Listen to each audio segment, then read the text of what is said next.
Yo, what is up everybody, and welcome to Vancity Beats, Eats, and More! Welcome to the show. My name is Jamal, and we have a very special show today because we are joined by Sheena, and we are in front of Slice of Life, aka Slice, as well as Next Door. We're going to be doing a quick walkthrough through the space right now so that everybody gets an idea of the magical interior of this space, because there's so much going on in there. We can't describe it in words. You have to see it for yourself. And then we're going to check out, as we walk through, the gift shop, the art gallery space, their event space with the pinball gallery, the co-working space, and then end up in this room, actually, right here, behind the smiley lemon face, to speak with Sheena one-on-one and get to know her better and find out the whole story of Slice, your story. So why don't we get started? Follow me with a quick walkthrough. All right, so we're entering through the gift shop. The gift shop, yeah. The gift shop, it has work by almost 400 artists. Wow. Anyone who applies gets a gift shop account. It's consignment-based selling. It's really meant to be a testing ground for all these artists. It's pretty wild. Some take advantage of their accounts and fill it up and keep it stocked. Some bring us just one sticker design, and it's great. It sells slowly and steady, but they each get to sell. So it's amazing. They have so many cool stuff. When you say like the accounts, what does that mean? An artist account is pretty much applying to Slice for free application, coming to an information meeting, and then you get your account. Your account gives you gift shop access and gallery access. It's part of our radically inclusive gallery plan. Amazing. But yeah, our account kind of consists of SKU codes, inventory codes, and then you get to sell your items here. And then people testing it out as in like to see what will sell or what people gravitate towards. Yeah, like if you sell wholesale and already sell thousands of units per month, you're probably a little bigger than Slice can handle. You're not going to be happy with the size of account you get because you're beyond that. But if you are just learning, just testing it out, just experimenting, or if you're a type of artist who doesn't really like to mass produce products, Slice is the place for you. But artists who are mass producing and already have killer sales, like, probably are a bit too big for Slice. We're happy to have them if they want to be here on a smaller scale. But yeah, let's walk up this way to the gallery. I see we got some people following behind us. And there's print artwork, there's stickers. Yeah. What else is found in the gallery? In the gift shop and gallery. Gift shop. Yeah, gift shop. So gift cards are the number one, like birthday cards and all that kind of classic stuff. Stickers, pins, patches, postcards, print media. You'll even find some originals. So handmade, one of a kinds. This is the gallery. It focuses on handmade media.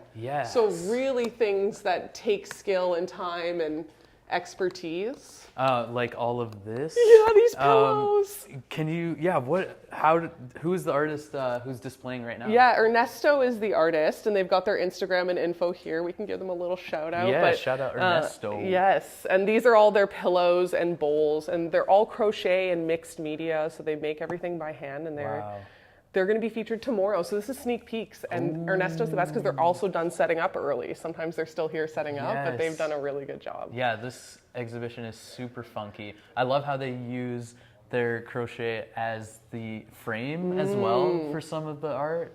And then can you tell us a bit about the gallery? How frequently do we show art here? Yeah, this is a little unhinged. It's every week. There's a new gallery exhibit. I know, every week, every Thursday. Every week, a new artist exhibits in here. Yeah, we get hundreds of applications, so we really wanted to optimize. We know that the opening weekends are all the artists really have capacity for. They have jobs. They can't just be here for months on end. And we would love to keep the work that long, but we can't sometimes. So we do it every Thursday, new exhibits. They get the space to do whatever they want. It can be for sale or not for sale. It can be high-end or it can be accessible. It can be merchandise, but it just has to be handmade to be featured in this gallery. So pretty amazing. Yeah. And we're blessed. That's really cool. Yeah, I did come earlier this year for Amanda's. The portals? Yes, the portals. The portals. And speaking of portals, we are in one. Yes, we're about to go through a portal right now. And we're going to another one. Yeah. All right, this where is are we the going portal to next door. This is next door. Yeah, this is next door. We're next door. So yeah, the pinball gallery is really that amazing time killer and great for those who don't always have the capacity to talk all the time. So I like pinball for that reason at bars and events. So we added the pinball gallery as just a fun thing for our members to do. So it's always set to unlimited free play. So nice. Yeah, so when you join as a coworker or after our interview today, you can play as much as you want. You don't need to put coins in. They're part of the club. Nice. You can see it's set up for life drawing behind us as this little round. So we'll be having a life drawing session this afternoon. This is what happens here 3 days a week, if not more. The life drawing sessions are meant to be casual practice. We're not really teaching you how to draw, but practice makes perfect. So nice. Yeah. So that frequent practice, like 3 times a week, allows people to really get their reps in. Yeah, and you get all the samples you need to create the pieces you're making. You're looking for reference to finish work. A lot of animators and illustrators have to draw so many people that they're actually looking for just a reference portfolio that they can go back to. Also, practice makes perfect. Like you just want to, the more you draw, the better you're going to be. But a lot of it's for reference later. So they'll take what they have gotten from here and then finish it later. They'll finish it later, yeah. Or they'll reference back to it. They'll be like, oh, I really need a great strong back. Oh, I'm going to look through my old drawings. Oh, there's the perfect foreground for what I need to create. So it's an interesting practice, and it is so important for like working artists and practicing artists. So when I read on the website that it said Pin Gallery, I thought it was like pins. Oh, that's fun too. Yeah, that is fun. But I mean, this variety of pinball machines, like all the different themes and stuff, is so cool. I know a couple people who come here for the pinball tournaments, right? Yeah. Which happen Thursdays and Sundays? Yeah, exactly. Thursdays and Sundays. We call them like a casual networking event because you're going to be forced into a tournament or a game with each person in the room. It's a computer algorithm that's going to force you to make friends, meet someone, play a pinball game together, lose or win. So it is just a casual way to meet new people as well as be a part of a community. And it is all centered around the pinballs, just like the life drawing night is centered around the models. It's just meant to be a casual thing for our creative community to enjoy. But the pinball's really the fun component at Slice. Like it's a little less professional for sure. And how much of that idea of like people meeting and networking or is part of like Slice's mandate? Oh yeah, big time. It kind of came naturally. It wasn't part of our mandate, but it's just what is needed for the studios to survive. Like us teaching each other, lending tools, sharing knowledge. It's just something that's so vital, and it just happened naturally amongst the studio members that were here. But the co-working is a testament that people need to be around others. They need the community. They thrive when there's someone else working beside them, even if they're not working together. Yes. So I think we have been becoming more and more like, it's just become a part of it naturally. So that's social, the social fabric of it too. Yeah, just like the presence of people. Yes. Yeah. I mean, I know people throw events in here too, right? Like we are always striving to do more and more in the space, but more. That's why we're here. That's why we're here, right? Exactly, more. But yeah, mostly things that coincide well with art. So things that go really well with art are like improv and stand-up and open mics. Those are all things that we really love here at Slice. Music has always been a dream, but it doesn't work, unfortunately. Yeah. The licensing is complicated, and the mess and the sound and everything. Yeah. So we're always looking for different things, but we are mostly just art gallery now. So we're doing, just the exhibits like what you're going to see here, these smaller events, but definitely comedy and improv and performance. We'll have a long history in Slice. Yeah. We're hoping to do runway shows. Tell everyone. Tell no one, tell everyone. But yeah, we're hoping, we're launching a spring and a winter. So we're trying to fill it with more visual art always. Just things that don't have places in bars and restaurants, places that we want outside culture and it's meant to be outside of it. Yeah. So, yeah. And whose work are we looking at right this now? is Ryan's, and this is boring British Columbia. So he's trying to capture the beauty and like the boring and the simple from these Revolution dumpsters we know to local graffiti. Photography is such a hard medium for people to display and exhibit. Taking these photos and framing and printing is an expensive process. So this is actually part of our digital series where the artist shows a series of work on the walls like what you're seeing, but they also show a projection, a slideshow, and a film of all of their work. So on Monday night, Ryan was showing a film that was just like a slideshow of all of the photos he's taken as part of this series. So to go with the physical artwork yes, too. Yeah. Nice. So you'll find in the warehouse here digital art, and then you'll find traditional art back in the gallery there, like classically handmade versus digital. Okay, cool. And then I know just from visiting you a couple days ago, there's like another space. We don't need to check it out, but what else is there? Yeah, the danger zone. Yeah, so that's the non-public space that you got to see, and that's the private studios. They're the backbone of Slice. This building's actually 8,000 square feet. Whoa. So it is huge, right? Yes. And that's all, the rest of it's all painting studios, drawing studios, artist studios, where they work privately, can make a mess and leave it in process. And those are the people, like the members. We call those studio members. Yeah. And then the artists that you're seeing, we call those vendor members. Okay. So studio members, we probably have about 50, maybe 60 members of studios. Who have individual studios? Yeah, and some co-workers who have just bundle passes and work at desks. So there's about 60 members between private studios and co-workers, and those are kind of the foundational members. Yeah. And then we have about 400 vendor members, artists that are selling and are allowed to sell in the gift shop and gallery. So the studios back there are really the backbone of Slice. They've been there the longest. Yeah. They pay most of our rent, and they support the Slice through, like, they were the original idea that started the gift shop and gallery, was seeing the stuff they were making, and just they would throw it in the dumpster after a couple years of staring at it. And I was like, I have to help these people sell their work. And how do I do that? Organized chaos. Instead of going out back to the dumpster, bring it out front to the gift shop. Yeah, why not? Yeah, sounds foolproof. Yeah. So when did Slice begin? Yeah, so we officially started in, I think it was like 2015.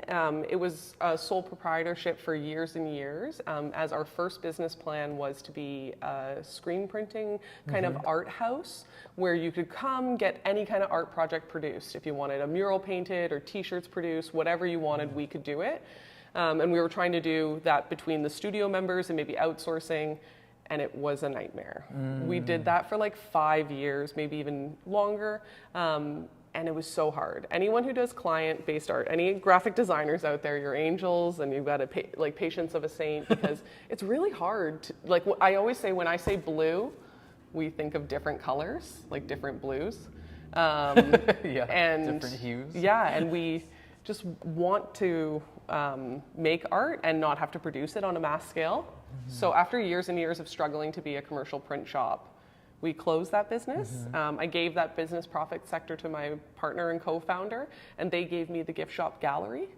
So I was still working part-time jobs and trying to open the gift shop gallery as often as possible. And now only really recently have we actually committed to like being open 7 days a week and actually being a real business. So yeah, we've been growing steadily since then, for sure. And then what about, we're currently in the next door space. Yeah. When did Next Door come about? Yeah, so it was actually 2020. You'll see a little hidden 2020 in the mural there. So 2020 was the year we leased Next Door and started the co-working club. Okay. Yeah, it was really a time of change. It was right before COVID, about 4 days before the COVID shutdowns, that we got our operating license to be the co-working club and photography studio. So we got the notice to open, and then we got the notice that everyone must shut down. And then I did not feel morally good about advertising co-working at all for almost a year or more after the COVID precautions. I just still felt like it was a little bit of a bad use. So we were more offering office work for small bubbles. So a small bubble could come in here at a time and work together because they'd been working from home but could work distance and work in a space together. So we were offering modified office use on a smaller scale and small production photography like what we do here normally. So we were having like little photo shoots and small music videos and things like that. So it was years, almost years before we really were comfortable hosting anything here. So having the life drawing here was great. This room is huge, and we had like Yeah. I think it was like an 8 to 10 person capacity. Yeah. It was amazing once it started rolling again. But yeah, it was during COVID that we started next door. Nice. We made it I through. mean, yeah. That's to open, like you said, 4 days before, and then to have to adapt so quickly, or just like have all of that change. Yeah. How did you tackle that? Like, Ooh. Okay, well, I always say toxic positivity. What is that? It is just like this constant creation. let's go into the Oh, yeah, co-working right this space. way. Okay, so yes, this is the co-working Yeah, this space. is a little co-working club. We can go into the Yeah. the meeting room. Hello. And we're going into the Peach meeting space. Yeah, the peach. And here we are. We made it. Back to where we Cheers. started. Oh, cheers. Thank you for being here. Thank you. Okay, we were talking about toxic positivity. Oh my God, that is, I'd say it. It's a real thing I do. I plan, like when I'm anxious, I have to make a to-do list.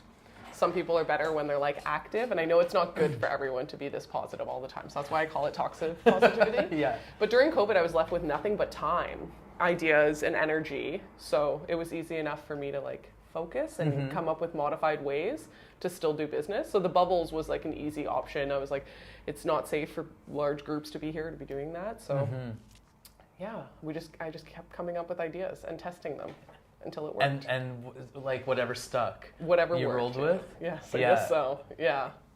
I do that too, though. I find like anxiety, writing things out just helps get them out of your head, so they're not swirling in there anymore. Yes, yeah. And then you can actually look at them and then tackle them one by one. That's exactly it. And so everything that we just saw, those are kind of like, are those the ideas that have landed since all of your toxic positivity idea? Yeah, exactly. The things that work are the things that are like kind of meant to be in the space. Like the gallery and gift shop have been so foundational in building it, so that's been amazing. And then the pinballs and life drawing and everything we do is really just been trial and error, testing it out and sticking with it for sure. So yeah, I guess this place is definitely a manifestation of like the positivity. Yes. So. Even everything from like the logo too, which is a smiling lemon. Yeah. And I personally associate with the lemon as well. Yes. I used to host a radio show in Calgary called Freshly Squeezed. Oh, and very so the lemon I've always had a connection with the lemon. So yeah, the lemon has like a little history with Slice Yeah. too. So the lemon was, you'll notice on the front of our building, there's a Slice smiley face that's not a lemon. It's just a round circle. On the sign above the gift shop, right? That's our original logo, but it Yeah. happens to be stolen. I don't know how it's stolen from a font. So it's like an in-font logo, like, you know, Wing-a-Dings, how they have like, it's an in-font logo. Okay. So we have no rights or copyright to it. We have really anyone could reproduce that. Yeah. So years ago, Graham Zirk, a local artist, said, I would love to help out Slice and partner in, but just kind of donate some of my time to help you guys build this business. And he did Lemon Slice for us. So he graphic designed this, kind of took our logo and made it something that we could actually have ownership over. Yeah. And it was meant to be the sour sweet side of life, like a little smiling lemon. Yeah. That is great. So. Yeah. It's a great, perfect representation, and also like really iconic. I think. Like I think whenever I see that, I know exactly what it is referring to. Yeah. Slice of life. Yeah. But also, let's talk about Slice of Life, the name, because it's started as Slice of Life from when I first discovered it, but then when I was like doing some research on it, it kind of looks like it might have been changed to just Slice, which is an acronym. So can you take us through that? Yeah, I think Slice was what we were when we first started, and it was just like a simple graphic design my co-founder Ben had done, and it was really fun and cheerful, and we liked it. But we had started this business he had tried a couple times to run it, and we were in need of a rebranding. We were called Onlock, which is very similar to like a delicious dumpling place nearby, wontons. And so they didn't really think that one was also, so Slice of Life was something that just kind of came to be, and it really represented the gift shop, the print shop that we were back in the day, and not so much the gift shop and gallery, but it has been a fun name for us to hold on to.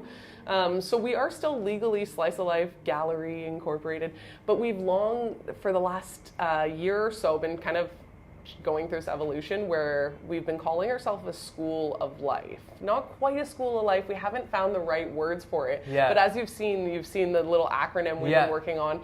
It is meant to be creative. It is entrepreneurs. It's inspirational. All of these are letters in the word Slice. So we have been working on a new branding for the company because just Slice kind of feels more true to us than the Slice of Life. We are still a Slice of Life, so we're kind of in this changing phase. But the School of Life is because 9 out of 10 of the artists that come to our intake workshops maybe have gone to traditional university, have been educated through traditional schooling, but don't know how to pay their taxes. Don't know how to pay their GST, don't understand how to register the business. We're missing all these really important school of life foundational things. I'm super fortunate. I went to a public school in Brampton, Ontario, and they taught me Canadian law and accounting in high school. And it's one of those things, I went to university, I studied more because I wanted to be in business because I thought that would make me not a plow driver like my dad was. I was just like determined to, and it brought me here, of course, but there's so many things missing in the education system. Even when I went to the DeGroote School of Business, they still weren't teaching you how to do your taxes. They were teaching you about the forefathers who invented the taxes and taught us how to tax the man, but they weren't teaching us how to do the taxes. So we call ourselves the School of Life because I really do feel like I'm helping these artists in life, and they're helping me so much too. So this Slice has been changing into something new, and we don't know exactly what it's going to be yet, but it is a school of life. It's really interesting that I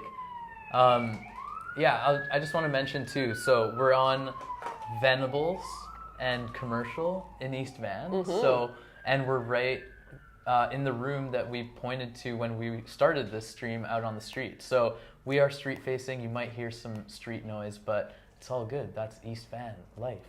But in terms of the difference between theory and practicality of maybe school being more teaching you theory, but then when you actually come out of it and try and start doing that and engaging with your practice in real life, there's so much that you haven't learned and that you actually you learn by doing. Yeah, you have to take the initiative, and that takes a lot of privilege in certain circumstances. You have to have a lot of money to produce this art. And like I was saying, there's not a lot of places that kind of offer consignment. A lot of artists have to know what sells and sell wholesale or go to markets. There's a lot of work that goes into it. So we're trying to bridge that gap, helping the gifted sell their gift in a way. Never called it that before, but that's what it is. That's really good. Yeah. And how about the do-it-yourself mentality and approach? How much of DIY has influenced Slice? Yeah, I think that artists feel they can do anything. It's good. We always default to professionals when needed. It's nice to have those people, but yeah, there's a lot of skills that I think creative people have that translate to small business. They're really capable and competent and able to learn anything. So I believe in the DIY for sure. You can learn anything on YouTube now. Yeah. But yeah, I encourage everyone to know that they're capable and competent to do it. So try for sure. School of Slice, School of YouTube, or YouTube University. YouTube University is the best. Say. Yeah. It's the future for sure. And then, what about yourself? How did you end up here at Slice? Yeah. And what about your personal artistic journey? How did you end up here? Yeah, my arts and crafts background. Yeah. But yeah, so I've always done arts and crafts, crochet and embroidery. I say I did it so much I literally gave myself scoliosis as a child because I was just into the hunched over needle activities. So I have a love for craft, but I've never felt that had a place in art. Like, craft is always looked down upon by fine artists. So I never really felt like art was a future for me or a career or a path. I always enjoyed it. I'd like to go to indie shows before I moved to Vancouver. But when I moved to Vancouver, my roommate and co-founder, Ben Knight, really wanted to start a space for the commercial arts to help support and sustain ourselves off of our creative practice. So that's where I really took up the screen printing, because we were doing it for clients, producing work all the time. So my mediums nowadays are crochet and embroidery and screen printing. I made this busy t-shirt because I'm always so busy. But yeah, so it really, this place allows me to explore like my creative. But my professional background was with live events. So I worked for Live Nation and the NHL, NBA back in Toronto. The NHL? Yeah, NHL. Oh, wow. Okay. Toronto Maple Leafs, Toronto Raptors, and the Live Nation. So I worked for the Air Canada Centre. They're the arena. Okay, I don't know who's bought it recently, if it's still the Air Canada Centre or not. But it was the arena out there. So you would program, I worked in the box office as a ticketing coordinator. I'd program the box office manifests. So it was 20,000 seats, and they would just give you a code and you program them. So my background is in programming for point of sale systems and training staff. And that's always what I've done corporately, is trained large groups of staff on how to use their computers, how to be nice to customers. And it was always like amazing to teach. I loved teaching and sharing knowledge. So when we started Slice, doing commercial arts really sucked the soul out of me, because I was the one dealing with clients, taking the deposits, quoting the jobs, and then the artists were the ones doing the labor to produce the work. And I was kind of stuck in the middle. So I was the one who had to answer to the clients and give refunds, and the artists were trying their best and they were amazing at what they did, but having to work for the client on a short timeline. And once again, like, blue is different in everyone's mind. So like, no one's really happy with commercial work when they receive it. Sometimes they are. I say we sucked at it, but on purpose. We're meant to be freer than commercial arts. So I had the corporate career and learned so much from it. Still would love it and love the industry and love what everyone's doing in this world, but Slice is a freedom from it all, and it on a micro scale. Us doing these like adorable little life drawing sessions and having just 20 people in is just so much better vibes in a way. So I love small community, so it's amazing. Yeah, and in terms of, like, you were saying your love for teaching and stuff, and that, I feel like that's definitely represented here with all the workshops that are hosted and the skill sharing. Like, I was reading on the upcoming workshops calendar, like, there was like the pipe cleaner flower making for Mother's Day, which is coming up. I saw there's screen printing, life drawing. There's also communal affirmation card making. These are specific. You went specific. There's mug making. Reclaimed leather earring making. That's beautiful. Then there's cyanotype, lino cut, embroidery, crochet, right? Like, there's so many things. I feel like I'm missing one that I really wanted to mention. There's ceramics, I think, overall, but there's so many good ones. But like, you're good. There's so many. There's so many fun ones. And so, how do you get who do you get to teach those? So that's the same as our artist vendor process. Okay. So the people who sell in our gift shop and gallery can also choose to teach workshops. What's required there is you have to write your own curriculum, come pitch it to Slice, tell us about your teaching experience, and kind of put just like a little proposal together, like a little business plan. And then they would get to use our space free of charge, but profit share if tickets sell. So there's no rentals ever at Slice. We don't charge artists to apply or to be a part of our pool of artists. There's no monthly maintenance fees, but if you sell, then we both profit together. So the same thing goes for our workshops. So even if one ticket sells, the workshops still happen. The artists are responsible to promote themselves and obviously keep their curriculum up to date. But anyone who applies to be a seller with us can then apply to have a workshop. The workshop is pretty much, we are looking for a diverse amount of workshops, things that are different, all things that are arts and crafts. But it's meant to be like a platform for fellow teachers to get more teaching experience, and also learn all the hard work that goes into writing a curriculum, maintaining all the supplies. So a lot of those, when you purchase a workshop, you're directly supporting the artist who's written that workshop and has created that workshop. So it's amazing. Another amazing thing. Yeah, it's really cool to see from what you've talked about, the evolution and like where the model of how Slice works and how it involves the artist and how you share, like you said, profit share or skill share, or allow them these experiences too within your space. Yeah. And then I was reading about radically inclusive community, which is something that is mentioned on the Slice website as well. Can you expand more on that? Yeah, the radically inclusive is something that I felt like we had when we first started. We lost it for a while and we've gotten it back. So when we first started, I didn't believe I should really judge the art. If it looks unfinished to me, if it looks like a style that I don't like, who am I even to judge it, even as the owner and the founder of the business? I feel like everyone should get a shot. It's whether or not you're willing to do the hard work of applying, filling in the inventory sheets, showing up on time, tagging all your products. Like, there's a lot of work that goes into it. So for a long time, I really wanted to give everybody shows for everyone. And if you apply, you'll get it. And then I was kind of seeking the advice of others, and they said, no, you got to be more particular. You have to choose the best of the best. And as we have more applications now, I can do that, choose the best for the solo shows. But I still believe everyone should get the opportunity to do a solo show, to do a collective show. So a few years ago, or a year, I guess, I don't even know. See, it's been really fast. It's been moving really fast. So like a year ago, I just really decided that we'll no longer be doing peer review of shows. We will no longer be voting who gets what. We will be including everyone and giving away things on a lottery-based system. So there is no more who you know and how you know them.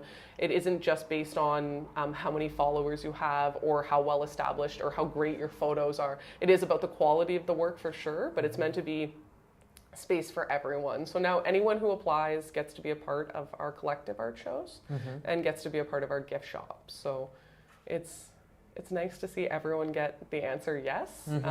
And just the elite nature of artist communities, they don't get yeses a lot. They get a lot of no's, and they have to pay a lot for those no's. So we want to change that part of the industry and make it so that it can be a factory for everyone, for sure.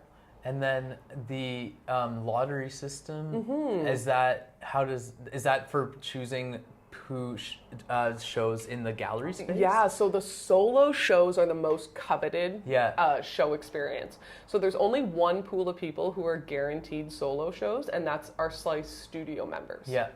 So if you rent a studio here, you're really supporting Slice of Life in a way we can't even express. So you are guaranteed exhibit space. Everyone else, pretty much when we open our application pool, which is like next month, exactly. When we open the application pool, any of our existing vendors can put their hat in the ring, as well as anyone from the public can put their hat in the ring for solo shows. And then we try to give away as many dates as possible. You have to kind of abide by a few rules. It has to be handmade media for the handmade room, and it has to be digital media for the digital room. So we give away two different types of solo shows. So it just has to meet those criteria, and then you're kind of in the running for that experience. And you can't do shows every year. You can only do a solo show every 3 years to kind of space it out amongst our community. But you can participate in collective shows every year. And how many collective shows happen? We're doing one a month. Okay. They're all based on different themes. The last one was called Mayflowers, so it was all florals, nice and easy, and like just so classic. Yeah. And so yes, classic. And so the artists get to pick which theme they want to do. The next one is the summer solstice. Oh, SOL. Nice. Yeah. SOL. Yes. Yeah. So many layers. Oh there. yes, yeah. It's all just inside jokes that everyone's included. Yeah. So the artists get to pick their theme, and collective shows are a great way to build community, expand your network. So we really encourage everyone to do collective shows first. Nice. Yeah. And we did an interview a couple weeks ago with the Eastside Arts Society. Oh, cool. Yeah, and they, researching on them, they have started the Eastside Arts District and stuff, but part of this report that they put out, states that like this area of a certain area in East Van has the highest concentration of artists per capita in Canada. Oh, weird. Crazy. Yeah. So like, and we are within it. Yeah. Yeah. I'm contributing to that factor. Yes. To that factoid. And Slice being, and we were also talking about like how space has been taken away from artists and stuff like that. So yeah, it is amazing that not only do you have the space, but your space expanded. And it made me think of that because you said someone can only exhibit a solo show once every 3 years. Yeah. So is that how high the demand is, or like the applications are that high that you can accommodate different people for 3 years, once a week? Yeah, I guess so. Yeah, I think it is there. The artist community is really strong in this city. There's emerging and there's more advanced artists that are interested in exhibiting at Slice. So I think there is a wide range. But I guess so. We must be able to, because I'm keeping them at bay. Yeah. But yeah, the solo experience is so highly coveted. Yeah. Like solo experience is something like they just never, they can never get that at traditional galleries. And it's understandable that space is hard to come by. But I think it is so valuable for them. So yeah, I guess we do have enough demand. We get hundreds of new applications every time we do an outreach. So yeah, it is pretty amazing. Yeah, that is amazing. And it's also, it sounds like from our discussion, like you have experience in kind of like business a little bit, you know? So a little bit. How's that balance of actually operating it as, you know, a business that you need to sustain, that in terms of like, I have experience with the Beaumont Studios, for example, which is a creative community space as well, but like their challenge is like the property taxes go up every year.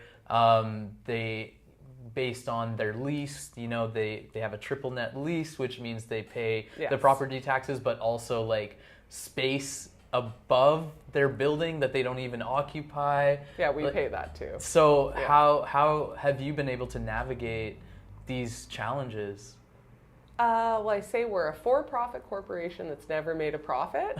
So that's how. I mean, that sums it up. That's it. Yeah. No, our money goes into the rent here. The property owners that own this property are not, they're raking it in, but they're probably not either. Yes. Because of the way, just the nature of it all goes. But yeah, we're sustaining ourselves.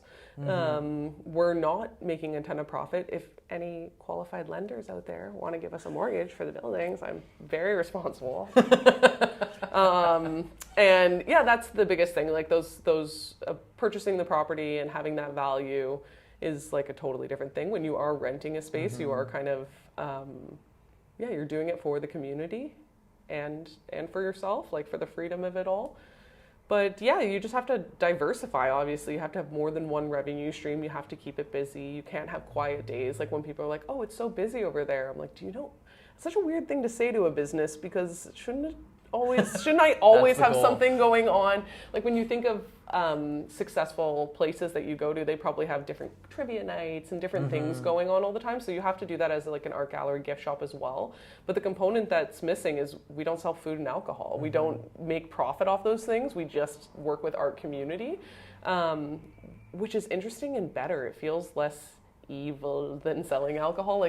But I love that we get to focus on workshops and life drawing and pinball and galleries and helping the artists sell their art. So yeah, we're doing okay. We're coming up. We're like a really strong small business.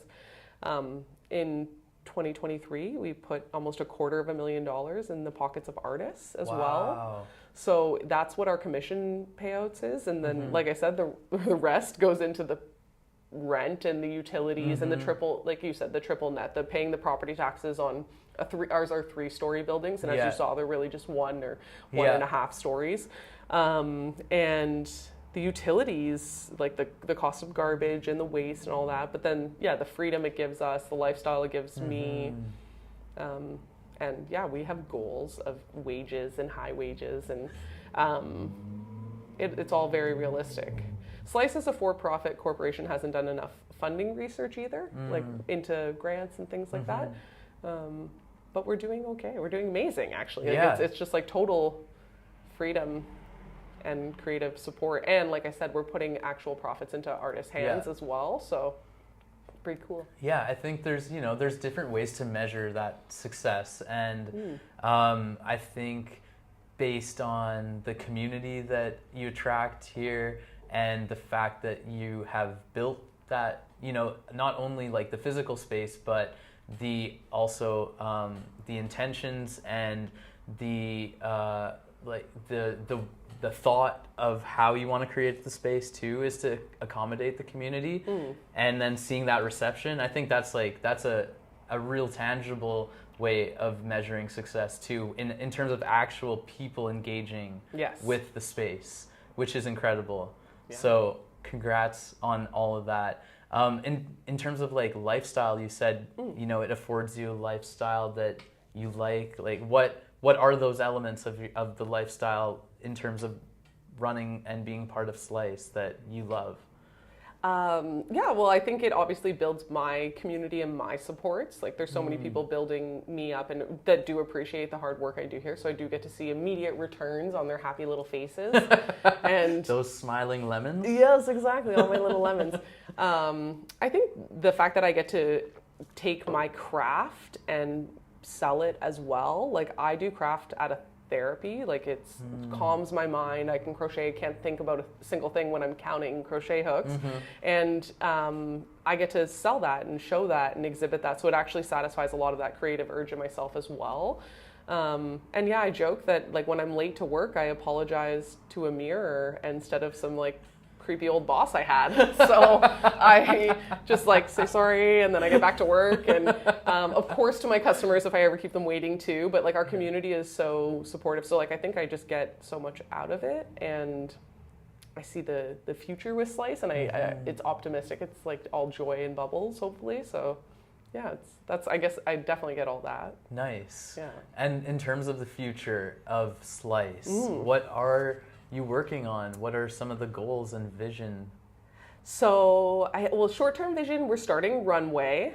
The Runway is coming to Slice. Earlier. Yeah. Did we already talk about that on camera? Am I just spacing? Well, you said when we were in the pinball gallery, you hinted at it. Yes. But when you say runway, what kind of events are like those? True fashion runway, getting to help designers, garment designers, show their work in a different way. Hanging it on a rack in a corner is really cool, but getting it to see it walk down the runway would be amazing. So we are going to be launching a runway series that's the same as Slice's current programs. Radically inclusive. We'll have opportunities for all. The spaces will be limited, of course, but then this will be hopefully something we have forever at Slice. It's a new program we're launching. And it's really just meant for garment designers to have a new way to exhibit their work in an exclusive way. And yeah, something different. Long-term for Slice is really about expanding the creative community beyond Vancouver. Right now we only represent artists from the city of Vancouver. We've long wanted to represent people all from across BC or all across Canada, but how do we do that well and still remain genuine? There's all this cost of shipping, these added expenses and waste. So we want to come to other towns in Canada. The goal would be to give this idea and give this foundation root in every major city, give the creative communities in small towns and big towns a slice, give them their own slice. So Nice. I think that is the long-term goal, is to get a slice near every artist that needs it. Those artists that need an outlet and need a community and a culture and a space like Slice. So I want to expand and franchise and have other artists like me who are willing to work as hard as me, willing to work those 9 to 5 days, have their own Slice. Everyone's capable of it, and you just need a little help with the organization because it is mayhem and it will take you down. The artists have feelings and they're going to email them all to you. And once you're ready and capable, it's so beautiful what it can become. And I think every city in Canada and across the world could use a little bit more of this. So I would love to help other artists start their own slices across Canada. Would be the real long-term goal for us. Slice. Yeah. Well, the physical space, I mean, is such an important element to people gathering, but also everything else that you offer here. Yes. So to be able to have a physical space in other communities, like you said, I'm sure that will just, then the artist will just emerge and go, because there's actually a space for that to be showcased or for them to go to. Yeah, that's exactly it. There needs to be room for it to happen before it can happen. Yes.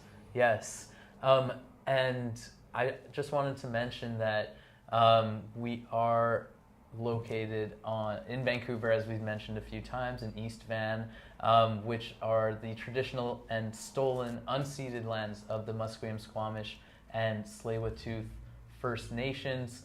And we are grateful to be here and to play and to create on these lands that have been cared for and stewarded since time immemorial. This is incredible to learn more about this, about Slice. Like I said earlier, I've been involved with the Beaumont. So when I moved here almost 5 years ago, but I got an opportunity to work with the Beaumont to start an internet radio out of their loading bay there. So it's really interesting because I find there's certain parallels in terms of the space at the Beaumont and the space here and what is offered. But it's really interesting to learn more about your approach and how it's a for-profit endeavor as well, and how you're working to make that work for the community, but also for yourself as a business, someone who's running a business. Yeah, that's really cool. So the Beaumont's a non-for-profit? Yeah. Oh. They're a non-profit artist society. Yeah. It's not them, but I think all non-for-profits are kind of a farce. They're all just kind of just spending all the profits is what every non-for-profit board I sit on, they're like, we're supposed to make no money, so there's no money left. I'm like, that is a corporation. But that is also fine. Yeah. But I do love that because they can apply for so much more funding, which is great for them. I've long thought about putting Slice into a non-for-profit status and just paying myself more salary than I pay now. I have no idea what it would be, but that's how I think a lot of growth can happen with the power by numbers, having a board and a group of members to contribute. But I didn't realize they were non-for-profit. That makes a lot of sense. It's great. And I think a lot of the funding they've received is what has helped to sustain them. Of course. And because, I don't know the square footage, but they are 2 buildings. It's a massive space. And I've seen them do GoFundMe's before, and I feel much more comfortable with that for non-for-profits.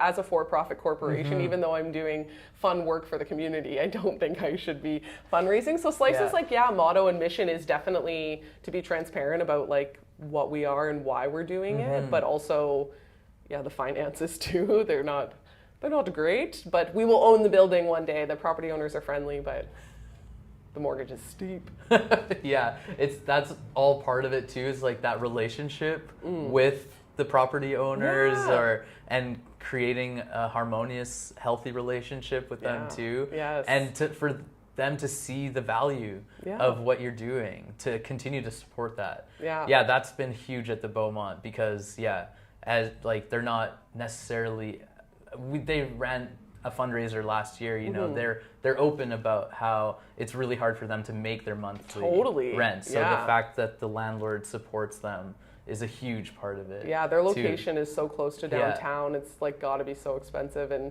our property owners are very friendly. They were born and raised in this building. Yeah. What? What? Yeah, right? I know. You can't even believe it. The son, Pico, was named after the garment factory, Pico Garment Factory. This is what it used to be? Yeah, that's where we are. Wow. Yeah. And so they're amazing. And their father was Louis. He was a hustler. He was a really kind man. He's the one we leased from originally. But Pico and Cindy, they inherited the property when their father passed, and they manage it for their mom. So they have a really close connection with the community. They went to the high school nearby. They're very supportive of us at Slice, and they definitely do charge us quite a bit of rent and stuff. But we have a great relationship with them. They supported us throughout COVID, and they want to see us do good things in the neighborhood too. So that is definitely, why we even got next door. They asked us to expand because they had been enjoying us as tenants in there and thought it could be worth it. So yeah, it all pays off with like a good foundation and community with everybody, including the property owners. Yeah, I mean, it's amazing that they asked you to expand. Yeah. That's pretty cool. Yeah, it was interesting. That's another like silly story, but they had great hopes that it would be something more for Slice for sure. Yeah. Yeah. And what about you, like on this journey of, you said Slice started in like 2015. I know. Have you had any like mentorship, or have you been able to learn from others in terms of the operating side of Slice? Yes, I'm sure I have, and I'm not giving them enough credit where credit's due, because I'm like, I can't think of anyone. But I'm sure there's people who have helped me, and there's so many people who have inspired me, other small businesses in town and the way they're doing things. But when it comes to like the actual licensing and zoning, I figured that out. I just like learned, I was like, okay, architectural drawings can't be that hard. And then like, I'm like, oh, a business proposal can't be that hard. And I just like slowly did it. So now I can help advise other small businesses. There have been people who have approached me and asked for this advice in such awful ways that I've had negative reactions, being like, do you know how hard it was for me to do this? And you're just showing up here and interrupting a customer to ask me that. And so I've given people attitude before, and I apologize to those people. And then other, like anyone else who like approaches me in a realistic way, I want to help them. So I'm happy to help other small businesses too with those stepping stones. And I'm also learning as I go. I'm not doing it perfectly, and I definitely am just really, really becoming a business recent. Like I said, in the last few years, although Slice has been here for a long time, we struggled with being a print shop forever. And it took a long time to transition out of that into the actual gift shop and gallery we are now. So we're still young in our development too, but there's lots of, I'm sure, so many people and people in my community that have inspired me and helped me along the way. And I want to help back too. Book a meeting. And I'll help you. Yeah. I do want to talk about that, something that you've referenced a couple times, but the membership and the ways people can support Slice or get involved with Slice. Yeah, can you explain like the membership? I know you've talked about it a little bit. Yeah. Well, I think the free access memberships is the first to start with, which is our art opportunities. So if you want to sell in the gift shop or gallery or be a workshop teacher, you can apply for free right on our website. It's on the homepage of the website. You just scroll down a bit. Apply, you fill it in. It's going to ask you for your contact information and your public platform for your art. Show us your Instagram or your website. Doesn't matter if there's a lot there or not. You can just apply for free. That'll get you started on becoming a vendor with us to sell. And those vendors are so important. They help to market our space, market their own products, sell their own products, helping them make profit and us make profit. And then there's also volunteers. Like you can just straight up sign up right on that homepage again to spend some time here learning, networking, chatting with people, but also just helping out at the space for free. And then there's the studio members and coworkers we talked about. Those are people who are literally paying like little monthly memberships here, but they get access to the space. They can come work in this meeting room or work in the co-working space we walk through. Yeah. But their rent is really what supports Slice of Life, as well as what builds our community here. So those are the people that you're going to see here every day, hanging out front or out back or inside and doing work or just chilling. But they're the people who really add the energy to the space. So we're always accepting new coworkers. There's not always studio space available. Yeah. There's nothing right now on the studio side, but we're always accepting more coworkers. You can even just drop in for a day or get one of those monthly memberships. But really, we encourage all artists to just swing by for free, chat with the people in the gift shop, see how it can relate to what you're doing, and just hang out, be chill. Be chill at Slice. Yeah. Are there, like the people who have these memberships, do they have access to events and stuff? Yeah. So you'll have access to events. Like we have I shouldn't tell, but we have our private members karaoke this Friday. So we have like private little hangouts. Don't show up. If you show up, you bet you're going to be a member then, I guess. I don't know. And you have to sing a song. You have to sing. You have to sing. So we do like private little members networking events. They get access to our life drawing or pinball events. There's a bunch of stuff like that. They just get included with all of our programs. So when it comes to those solo shows, they get guaranteed those solo shows. But it really is about just productive space to make your work and a space that you can bring guests and have a professional professional work experience. So it's mostly those members who use it professionally and are here all the time just making art. What's your karaoke track? Or that you're going to sing on Friday? I know. What am I going to sing? So I always do Creep, but like TLC and Radiohead, like both. They TLC covered? No, they're two different songs. Oh, like my in goodness. the, you know, Yes. I'm just joking now, but like I do both, yes, for sure. But Radiohead for sure. But I like to do the TLC just to like throw it in there. Yeah. Two different ends of the spectrum. Two different basically. creeps, yeah. But I like to say that I'll do like a roulette and you can request anything because I'm just like pretty bad, but I want people to know it's okay to be bad. So like if someone won't sing, I'll be like, you can ask me to sing anything if you'll sing a song after. Yeah. Is like my go-to move. Yeah. So I love that, to just get people to try it. Once you do it once, you'll feel just so much relief. It's a nightmare. So what's one of like your favorite workshops that you've attended? Here at Slice? Oh, my favorite.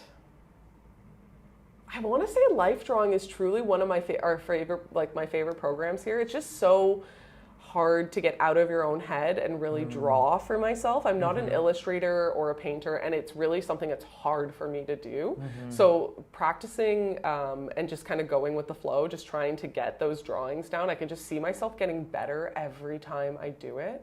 So Life Drawing has got to be one of my favorite things we have here. Nice. Yeah. And then in terms of like, you know, everything that you've talked to us about sounds, and your shirt says busy. You said you made that. Oh, sorry, I keep bashing for this mic. yourself. Sorry, people.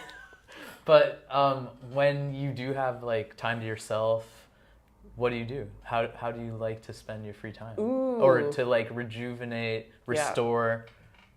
I'm a beach baby for sure, but I definitely love the sun. I love the outdoors. The beach and the ocean is why I moved to British Columbia from Ontario. So I am definitely more inclined to be either relaxing in the sand or hiking in the bush. One or the other, I think, is one of the best things about beautiful British Columbia. Yeah.